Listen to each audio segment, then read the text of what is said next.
तो हमारा एक नेक्स्ट लेसन है इलेक्ट्रोस्टैटिक।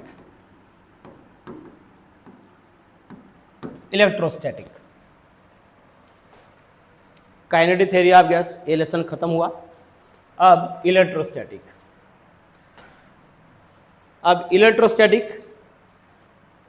इस लेसन का पहला टॉपिक है गॉसस लॉ।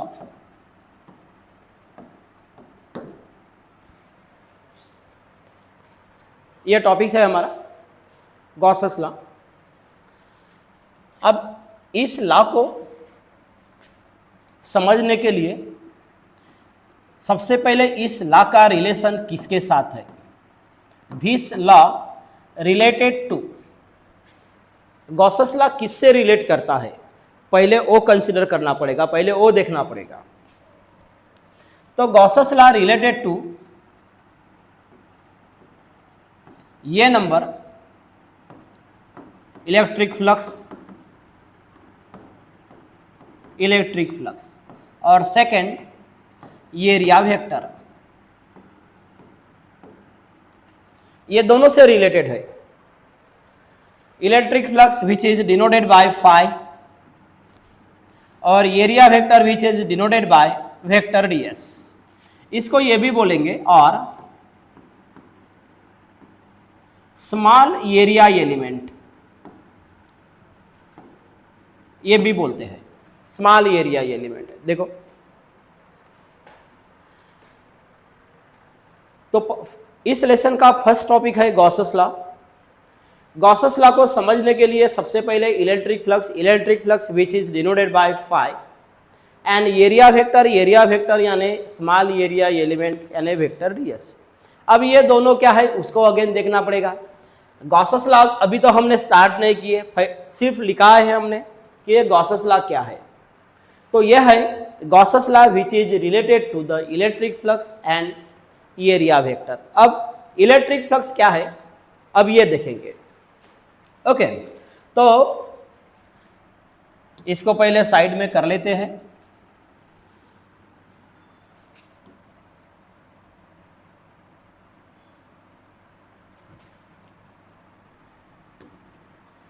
इलेक्ट्रिक फ्लक्स क्या है वो साइड में लिखेंगे। Electric flux which is denoted by phi. Electric flux ये एक स्केलर क्वांटिटी है, इट इज स्केलर क्वांटिटी। इसके बाद में अगर यहां पे कोई सरफेस एरिया हमने रख दिए,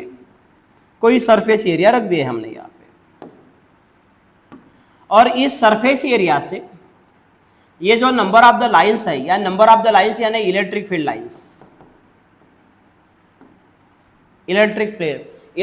lines passing through the surface area, या और कोई सरफेस एरिया रख दिए हमने जहां पे चार्ज है, यहां पे चार्ज है, यहां से इलेक्ट्रिक फील्ड लाइंस निकली है,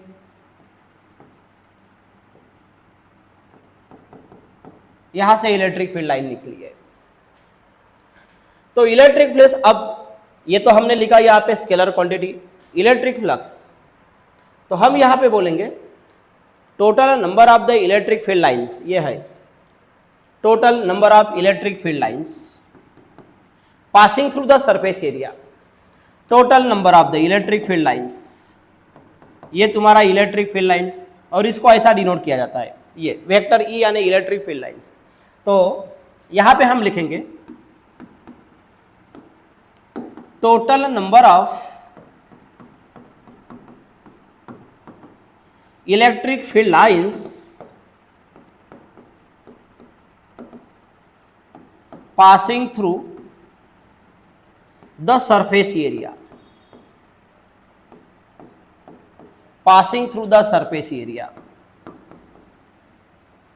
is called as electric flux,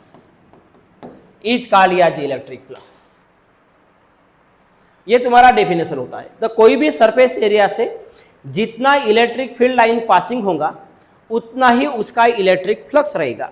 देखो सबसे पहले हमने चालू किसको किया,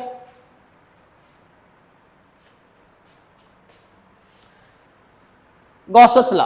और गॉसेस लॉ यानी गॉसेस लॉ क्या है अभी तक हमने देखा नहीं, हमने सिर्फ ये लिखा है कि गॉसेस लॉ का रिलेशन किसके साथ है। गॉसेस लॉ का रिलेशन जिनके साथ है वो पहले हमने लिखा। गॉसेस लॉ का रिलेशन है तुम्हारा इलेक्ट्रिक फ्लक्स, और सेकंड रिलेशन है उसका एरिया वेक्टर। एरिया वेक्टर क्या है अभी तक हमने देखा नहीं, इलेक्ट्रिक फ्लक्स क्या है अभी वो देख रहे हैं। तो यहाँ पे हमने एक सरफेस एरिया निकाला है, तो इस सरफेस एरिया से number of the electric field line passing हो रहा है। तो डेफिनेशन क्या हुआ, total number of the electric field lines, ये total number of the electric field lines passing through the surface area is called as electric flux.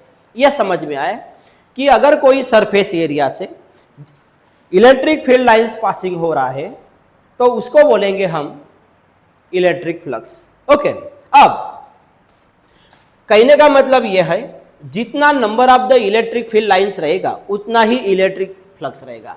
If there are more number of the electric field lines, if there are more number of electric field lines, क्या बताया मैंने, if there are more number of electric field lines then there is more electric flux. यानी ज्यादा number of the electric field lines ज्यादा electric flux रहेगा, कम number of the electric field यानी if less number of the electric field lines than less electric flux. तो यहां पे third point लिखेंगे, third point, if more number of electric field lines, if more number of electric field lines, इतना तुमने लिख दिया, ये यहां से निकाल देते हैं।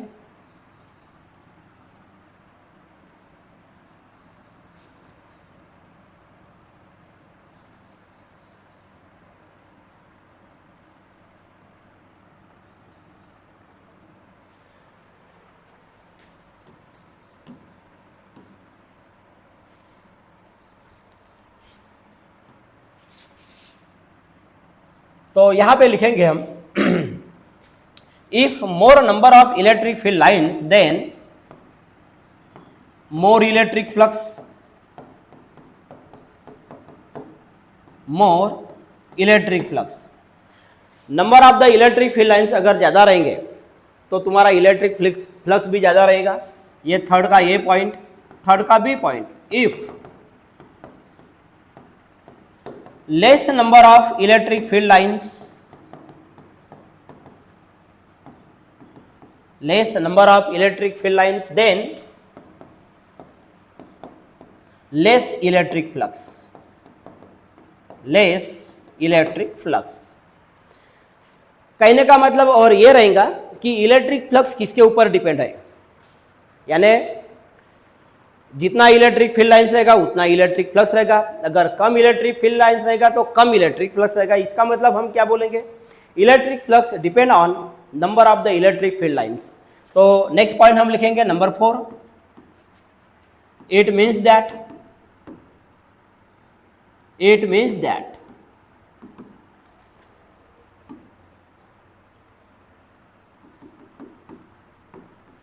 Electric flux depend on, electric flux depend on, तो इलेक्ट्रिक फ्लक्स किसके ऊपर डिपेंड है, depend on number of electric field lines.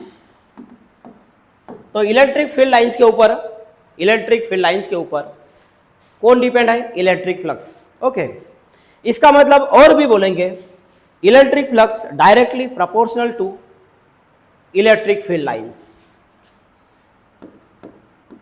Also say that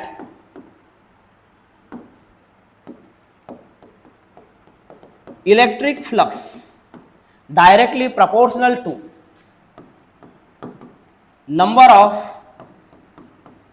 electric field lines। तो इतना हमने क्लियर कर दिया कि इलेक्ट्रिक फ्लक्स क्या होता है, कि जो टॉपिक्स हमने स्टार्ट किए, कौन सा टॉपिक स्टार्ट किए थे उन्हें, गॉसेस लॉ। हमने लिखा कि Gauss's law related to electric flux and area vector. Area vector क्या है अभी तक हमने देखा नहीं, तो हमने देखा इलेक्ट्रिक फ्लक्स। तो इलेक्ट्रिक फ्लक्स क्या होता है, तो electric flux is denoted bye phi and it is a scalar quantity. उसके बाद में हमने एक सरफेस एरिया निकाला, तो हमने यहाँ पे लिखा कि इलेक्ट्रिक फ्लक्स ये स्केलर क्वांटिटी है। Total number of the electric field lines passing through the surface area is called as electric flux. अगर कोई सरफेस एरिया से जितना number of the electric field lines चला जाता है, पासिंग होता है, उसको ही बोलेंगे हम इलेक्ट्रिक फ्लक्स। फिर हमने लिखा कि if more number of the electric field lines, अगर किसी सरफेस एरिया से जितना ज्यादा इलेक्ट्रिक फील्ड लाइंस पासिंग होगा उतना ही तुमको इलेक्ट्रिक फ्लक्स मिलेगा। अगर किसी एरिया से कम number of the electric field lines passing होंगे तो हमें कम इलेक्ट्रिक फ्लक्स मिलेगा। तो ये थर्ड के ये पॉइंट और बी पॉइंट में लिखा हमने।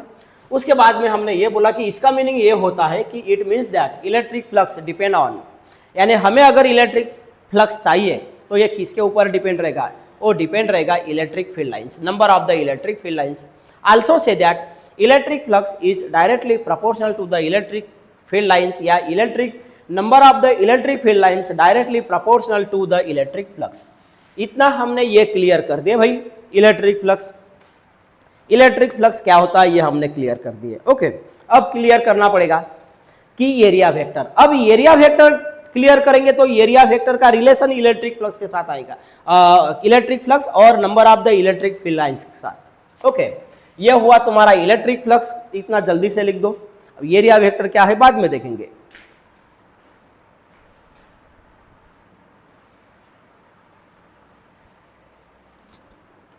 तो इतना तुमने लिख दिए। अब एरिया एलिमेंट क्या होता है, यानी वेक्टर एरिया क्या होता है, अब वो देखना पड़ेगा। ओके, अब वेक्टर एरिया या एरिया एलिमेंट समझने के लिए एक क्लोज सरफेस हम निकाल देते हैं यहाँ पे। वैसे भी जो हमारा गॉसेस लॉ है, ये Gauss's law applied only for close surface, और क्लोज सरफेस यानी 3 डायमेंशन वाला होता है। जो क्लोज सरफेस है वहीं पे अप्लाई होता है, बाकी सरफेस के लिए गॉसेस लॉ अप्लाई नहीं होता। तो अब एरिया एलिमेंट, अभी तक इलेक्ट्रिक फ्लक्स क्या होता है तो ये हमने देखा। अब एरिया एलिमेंट देखना है, तो एरिया एलिमेंट समझने के लिए यह हमने एक क्लोज सरफेस निकाला है जो इसके अंदर में पॉजिटिव चार्ज है। अब यहाँ पे पॉजिटिव चार्ज है तो यहाँ से एक इलेक्ट्रिक फील्ड लाइंस पासिंग हुई, इधर से इलेक्ट्रिक फील्ड लाइंस पासिंग हुई, यहाँ से इलेक्ट्रिक फील्ड लाइंस पासिंग हुई, यहाँ से हमने इलेक्ट्रिक फील्ड लाइंस पासिंग की है, इलेक्ट्रिक फील्ड लाइंस। अब इलेक्ट्रिक फील्ड लाइंस पासिंग हुआ, इसका मतलब वहाँ पे इलेक्ट्रिक फ्लक्स रहेगा। अब ऐसा नहीं कि इलेक्ट्रिक फील्ड लाइंस इधर से पासिंग नहीं, जितना सरफेस एरिया है इसको हम कंसिडर करें कि ये तुम्हारा स्फीयर है, ये तुम्हारा स्फीयर है जिसका सरफेस एरिया रहेगा 4 पाई आर स्क्वायर, जिसका सरफेस एरिया रहेगा 4 पाई आर स्क्वायर। यहाँ पे रेडियस आर हम कंसिडर कर लेते हैं, यहाँ पे या यहाँ पे कोई भी रेडियस तो इक्वल ही रहेगी। ये तुम्हारा स्फीयर है, स्फीयर का सरफेस एरिया रहता है 4 पाई आर स्क्वायर। ओके, हमने इलेक्ट्रिक फ्लक्स देखा कि इलेक्ट्रिक फ्लक्स क्या होता है। एक बार रिपीट कर रहा हूँ कि गॉसेस लॉ का रिलेशन है पहले इलेक्ट्रिक फ्लक्स के साथ। इलेक्ट्रिक फ्लक्स क्या होता है कि total number of the electric field lines passing through the surface area, किसी सरफेस एरिया से अगर इलेक्ट्रिक फील्ड लाइंस पासिंग होता है तो उसको बोलेंगे इलेक्ट्रिक फ्लक्स। और इलेक्ट्रिक फ्लक्स कितना चाहिए, कम चाहिए, ज़्यादा चाहिए, तो वो डिपेंड करता है number of the electric field lines के ऊपर। अब एरिया एलिमेंट क्या है, एरिया वेक्टर। अब एरिया वेक्टर के लिए हम देख रहे हैं कि एरिया वेक्टर क्या होता है। तो एरिया वेक्टर यहाँ पे देखो, अभी जहां से इलेक्ट्रिक फील्ड लाइंस हमने ये इतना सरफेस एरिया है, टोटल सरफेस एरिया है, यहाँ से कोई भी एक पॉइंट को कंसिडर कर दो। यहाँ पे हमने अब जहाँ पे देखो, जहाँ पे तुम कंसिडर करोगे सरफेस एरिया के ऊपर जो पॉइंट तुम कंसिडर करोगे, अगर मैंने यहाँ पे कंसिडर किया तो यह है तुम्हारा स्मॉल एरिया एलिमेंट यानी वेक्टर एरिया। एरिया वेक्टर यानी small area element, area vector यानी स्मॉल एरिया एलिमेंट। इस सरफेस पे जहां भी तुम पॉइंट रखोगे, जहां भी तुम पॉइंट रखोगे, जहां भी तुम पॉइंट रखोगे, जहां भी तुम पॉइंट रखोगे वहां पे एरिया वेक्टर है, और जहां पे एरिया वेक्टर है वही से इलेक्ट्रिक फील्ड लाइन पासिंग होती है। देखो क्या बोला मैंने एरिया वेक्टर के लिए, ये तुम्हारा सरफेस एरिया है। इस सरफेस के ऊपर जहां भी तुम पॉइंट रख दो, जहां भी रख दो, यहां पे रख दो, यहां पे रख दो, यहां पे रख दो, यहां पे रख दो, जहां भी रख दोगे वो तुम्हारा पॉइंट है स्मॉल एरिया एलिमेंट यानी एरिया वेक्टर। फिर जहां पे तुम कंसिडर करोगे, जहां पे तुम पॉइंट रख, अगर मैंने यहां पे पॉइंट रख दिया तो ये तुम्हारा स्मॉल एरिया एलिमेंट है, वही से तुम्हारा इलेक्ट्रिक फील्ड लाइन पासिंग होता है। पाय प्रांजल का म्हणलो की तू तो मुकीच झालीस, बोलताच नाहीये। फोडे आले जिबेले। लग्न फिर, लग्न फिर आणि दहीवडा खात जा। दहीवडा खाशील तर फोडे येतील ना, फुकटचा खाशील तर। त्यापेक्षा गुलाबजामुन खावायचा। गुलाबजामुन नाही एवढे तर रसगुल्ला खात जा ना। लिसन लिसन, अब देखो यहाँ पे क्या बताया मैंने एरिया वेक्टर के लिए। एरिया वेक्टर के लिए क्या बोला कि ये जो तुम्हारा सरफेस एरिया है, इस सरफेस एरिया के ऊपर कहीं भी एक पॉइंट कंसिडर कर दो, जहां पे तुम पॉइंट कंसिडर करोगे वही तुम्हारा स्मॉल एरिया एलिमेंट है, वही तुम्हारा एरिया वेक्टर है। और जो तुम्हारा स्मॉल एरिया एलिमेंट, जो तुम्हारा एरिया वेक्टर रहेगा वही से इलेक्ट्रिक फील्ड लाइन पासिंग होगी। अब रिवर्स बोल दो ये स्टेटमेंट को, रिवर्स बोल दो, रिवर्स। आदरणीय इकडे पहा जी, कंपनी बंद आहे आज ब्रिटानियाची, लवकर आले आज। मी फारच आश्चर्यचकित झालो मराठीमध्ये। बघा इकडे, लिसन, रिवर्स स्टेटमेंट कर दो। हम अगर ऐसा बोलेंगे जहां से इलेक्ट्रिक फील्ड लाइन पासिंग होगी, जहां से, अगर यहां से, ऐसा नहीं कि ये मैंने यहां पे डिनोट कर दिया तो यही पे है, ये यही भी है, यहां से भी पास होती है, यहां से पास होंगी, यहां से भी पास होंगी, यहां से भी पास होंगी, कोई भी पॉइंट से इलेक्ट्रिक फील्ड लाइन पासिंग होगी। क्योंकि इलेक्ट्रिक फील्ड लाइन पासिंग होगा इसके ऊपर भी डिपेंड है। Electric field lines created due to the positive charge, अगर तुम्हारे पास चार्जेस ज़्यादा है तो इलेक्ट्रिक फील्ड लाइंस भी ज़्यादा मिलेगी, फिर इलेक्ट्रिक फील्ड लाइन ज़्यादा मिलेगी तो तुमको इलेक्ट्रिक फ्लक्स भी ज़्यादा मिलेगा। देखो अब रिलेशन कैसे आया, क्या बोला मैंने पहले, क्या बताया था मैंने, तुम्हारे पास अगर number of the electric field line ज़्यादा है तो इलेक्ट्रिक फ्लक्स ज़्यादा है। अब क्या बोलेंगे हम यहाँ पे, इस स्फीयर में, इस क्लोज सरफेस एरिया में, ये क्लोज सरफेस एरिया है, ये है closed surface area, closed surface area. ये जो 3D में रहता है यानी 3 डायमेंशन में रहता है, क्योंकि हमारा गॉसेस लॉ सिर्फ क्लोज सरफेस एरिया को अप्लाई करता है। तो मैंने क्या बोला, अभी यहाँ पे पॉजिटिव चार्ज है तो तुम्हारे पास जितना पॉजिटिव चार्ज है यानी जितना पॉजिटिव चार्ज उतना तुम्हारे पास इलेक्ट्रिक फील्ड लाइंस रहेगा, और इलेक्ट्रिक फील्ड लाइंस अगर ज़्यादा रहेगा तो इलेक्ट्रिक फ्लक्स भी ज़्यादा रहेगा। तो हम यहाँ पे हम क्या लिख सकते हैं, ये डायग्राम हमारे साथ बात कर रही है, ये डायग्राम, तुम तो बात नहीं कर सके, तुम तो मुख्य बहरे हो, ये डायग्राम मुख्य बहरे के साथ बात कर रही है। डायग्राम क्या बताती है, डायग्राम ये बताती है, क्या बताती है, electric field lines, electric field lines, electric field lines create, electric field lines create due to positive charge। यहां पे जो ये यहां भी है तुम्हारा इलेक्ट्रिक फील्ड लाइंस, यहां भी है तुम्हारा इलेक्ट्रिक फील्ड लाइंस। तो इसका मतलब जहां जहां से इलेक्ट्रिक फील्ड लाइन पासिंग होंगी वही वहां पे तुम्हारा स्मॉल एरिया एलिमेंट रहेगा। इलेक्ट्रिक फील्ड लाइंस यहाँ से पास हुई तो यहाँ पे है small area element, electric field lines यहाँ से पास हुई तो यह है तुम्हारा small area element, small area element ये सरफेस पे ही रहेगा। इलेक्ट्रिक फील्ड लाइंस यहाँ से पास हुई तो यह है तुम्हारा small area element, electric fields यहाँ से पास हुई तो यह है तुम्हारा स्मॉल एरिया एलिमेंट, अगर यहाँ से पास हुई तो यह है तुम्हारा स्मॉल एरिया एलिमेंट। यानी जहाँ पे स्मॉल एरिया एलिमेंट है, स्मॉल एरिया एलिमेंट ये कहाँ पे रहेगा, ऑन द सरफेस, तो यहाँ पे हम लिखेंगे स्मॉल एरिया एलिमेंट, यानी एरिया वेक्टर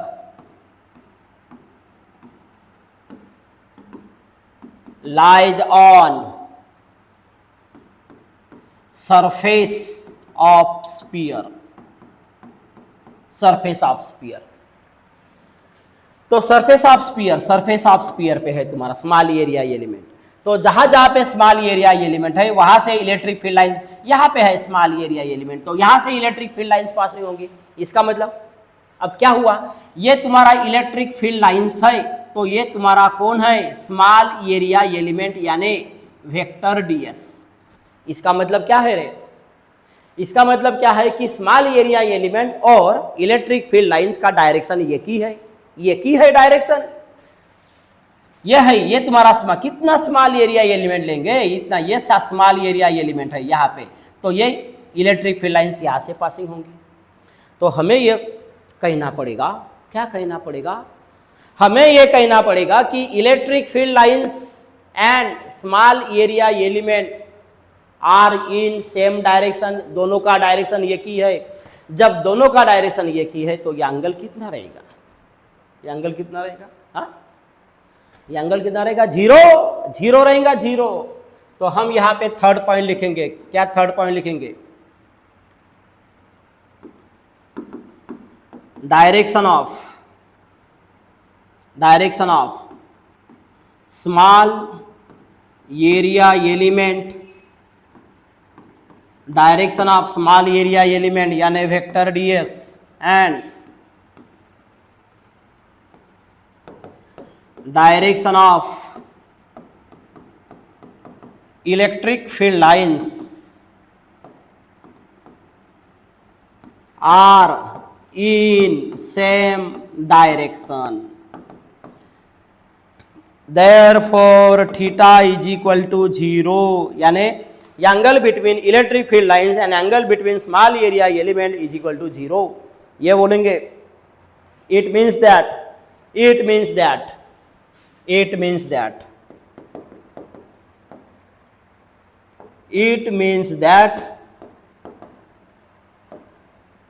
एंगल बिटवीन, अब इसको सिंबॉलिक में लिखूंगा, एंगल बिटवीन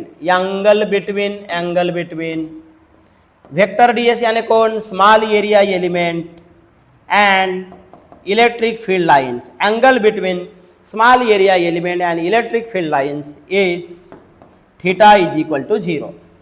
यहाँ तक समझ में आया, एक बार और डायग्राम निकाल देते हैं। ओके, जला पाहायला सुंदर नाही लागेत, भरल्यासारखे लागते, म्हणून एक बार और उसको निकाल देंगे।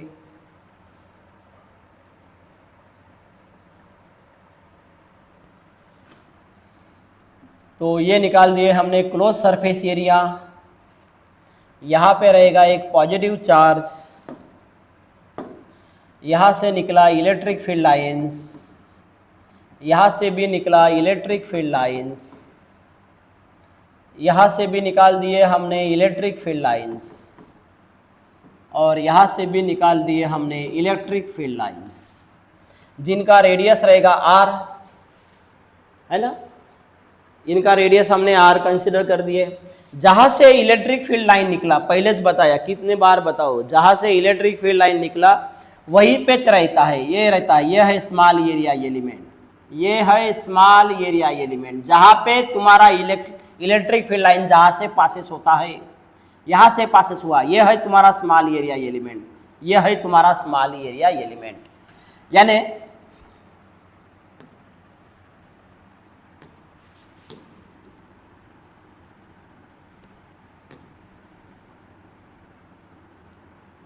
ये तुम्हारा इलेक्ट्रिक फील्ड लाइंस और यही तुम्हारा वेक्टर ds, यही तुम्हारा वेक्टर ds, ये है ना तुम्हारा वेक्टर ds, यानी क्या, small area element along the same direction, इसलिए हमने लिखा। अब देखो एरिया वेक्टर, देखो जैसा हमने इलेक्ट्रिक फ्लक्स को जैसे एक्सप्लेन किए, तो एरिया वेक्टर को एक्सप्लेन कैसे कर रहे हैं, स्मॉल एरिया एलिमेंट यानी एरिया वेक्टर, इसको कैसे एक्सप्लेन कर रहे हैं, electric field lines create due to positive charge. तो ये तुम्हारा एक स्फीयर है, ये तुम्हारा एक स्फीयर है जिसका सरफेस एरिया रहेगा 4 पाई आर स्क्वायर, जिसकी रेडियस रहेंगी r। तो इस स्फीयर पे इलेक्ट्रिक फील्ड लाइन पासिंग होगा, तो due to the positive charge, तो हमने यहाँ पे लिखा इलेक्ट्रिक फील्ड लाइंस क्रिएट, ये क्रिएट हुआ किसके वजह से, due to the positive charge. फिर स्मॉल एरिया एलिमेंट यानी area vector lies on the surface area, ये सरफेस एरिया पे है, ये है सरफेस एरिया पे, ये है सरफेस एरिया पे। फिर हमने क्या बोल दिया, direction of the small area element and direction of the electric field lines, ये है इलेक्ट्रिक फील्ड लाइन का डायरेक्शन, और वही डायरेक्शन किसका है, स्मॉल एरिया एलिमेंट का। तो वो एक ही डायरेक्शन में है, तो इसका एंगल रहेगा 0। इतना क्लियर हो गया, इतना क्लियर हो गया। देखो स्मॉल एरिया एलिमेंट और इलेक्ट्रिक फ्लक्स दोनों क्लियर हुए। अब और नंबर 4 में क्या लिखेंगे, नंबर 4 में इतना जल्दी लिख दो, पहले इतना लिख दो, चला ले यहाँ पे घुबड़ाऊ।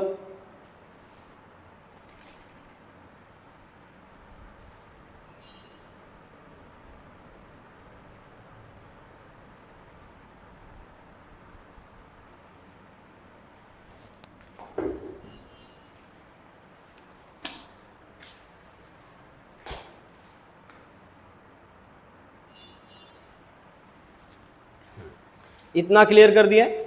अब नेक्स्ट पॉइंट नंबर 4,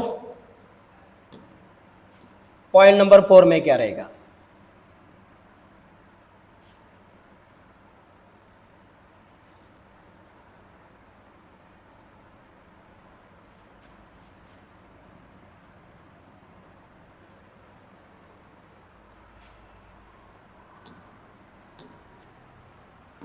अब नंबर 4, नंबर 3 मैंने मिटा दिया।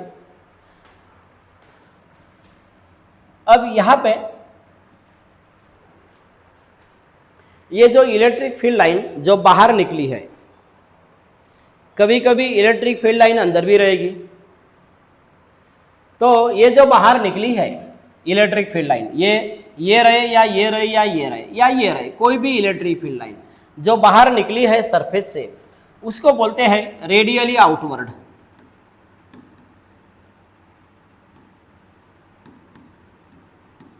उसको बोलते हैं रेडियली आउटवर्ड। और जो इलेक्ट्रिक फील्ड लाइन अंदर रहती है उसको बोलते हैं रेडियली इनवर्ड। जो electric field line surface area के बाहर रहती है उसको बोलते हैं रेडियली आउटवर्ड, और जो electric field line surface area के अंदर रहती है उसको बोलते हैं रेडियली इनवर्ड। तो यहां पे हम तो रेडियली इनवर्ड कब रहेगा और रेडियली आउटवर्ड कब रहेगा, अगर inside the surface area if there is positive charge then there is radially outward, then there is electric field lines are in outward। Electric field lines ये रेडियली आउटवर्ड कब रहेगा कि कोई सरफेस एरिया के अंदर अगर पॉजिटिव चार्ज है, कोई सरफेस एरिया के अंदर अगर निगेटिव चार्ज है, तो इलेक्ट्रिक फील्ड लाइंस ये रेडियली इनवर्ट रहेगी। ओके, तो यहां पे हम लिखेंगे if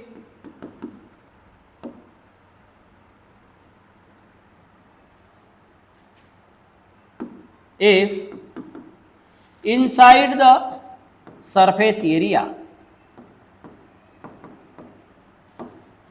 if inside the surface area, surface area के अंदर there are positive charge, then if inside the surface area, कोई भी सरफेस एरिया के अंदर अगर क्या है, वो भी सरफेस एरिया कैसा चाहिए, क्लोज सरफेस एरिया, क्योंकि गॉसेस लॉ सिर्फ उसको ही अप्लाई करता है जो क्लोज सरफेस एरिया रहता है। If inside the close surface area there are positive charge then electric field lines are radially outward.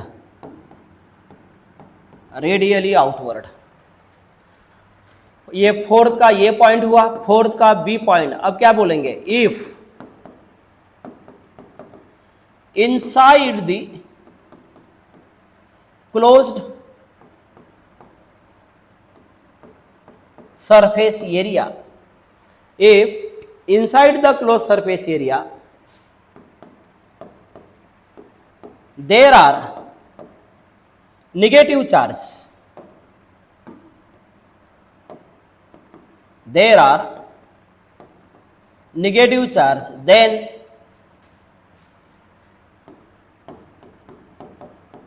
electric field lines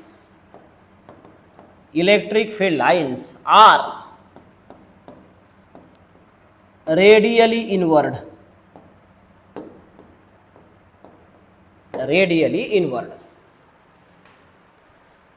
last में हमने क्या लिखा देखो, if inside the close surface area, close surface area के अंदर, inside the close surface area there are positive charge, कोई भी close surface area के अंदर अगर वहां पे positive charge then electric field lines are radially outward. जैसा यहाँ पे ये रेडियली आउटवर्ड है, ये है electric field lines radially outward, क्योंकि यहाँ पे है पॉजिटिव चार्ज। कोई क्लोज सरफेस एरिया के अंदर वहां पे अगर निगेटिव चार्ज है तो इलेक्ट्रिक फील्ड लाइंस ये रेडियली इनवर्ड यानी ऐसा रहेगा, सपोज टू बी, ये अगर तुम्हारा क्लोज सरफेस एरिया है, यहाँ पे निगेटिव चार्ज है, तो इलेक्ट्रिक फील्ड लाइंस ऐसी अंदर रहेगी, ये अंदर रहेगी, ऐसी अंदर रहेगी, ये अंदर रहेगी, ये अंदर रहेगी, यानी direction of the electric field lines ये इनसाइड द सरफेस एरिया कब रहेगी, अगर इनसाइड द सरफेस एरिया यानी सरफेस एरिया के अंदर निगेटिव चार्ज रहेगा, तो वहां पे इलेक्ट्रिक फील्ड लाइंस ये रेडियली इनवर्ड रहेगी। तो ये पॉइंट बहुत जरूरी है कि इलेक्ट्रिक फील्ड लाइंस ये रेडियली आउटवर्ड कब रहेगा, इलेक्ट्रिक फील्ड लाइंस ये रेडियली इनवर्ड कब रहेगा, तो ये पॉइंट बहुत जरूरी है। तो देखो गॉसेस लॉ को समझने के लिए इतना टॉपिक्स हमने पहले लिख दिए गॉसेस लॉ को समझने के लिए। अब इसके बाद में रहेगा state and prove Gauss's law. अब प्रूव करेंगे कि गॉसेस लॉ का थ्योरम या गॉसेस लॉ का फार्मूला क्या है, अब प्रूव करना पड़ेगा। उसको समझने के लिए पहले हमने इलेक्ट्रिक फ्लक्स और ये तुम्हारा एरिया एलिमेंट यानी एरिया वेक्टर सेपरेट पहले हमने अच्छे तरह से समझ लिए हैं। अब नेक्स्ट क्वेश्चन लिख दो, state and prove Gauss's law. तो नेक्स्ट लेक्चर में गॉसेस लॉ का थ्योरम क्या है उसको नेक्स्ट लेक्चर में प्रूव करेंगे। अब इतना ही, ओके।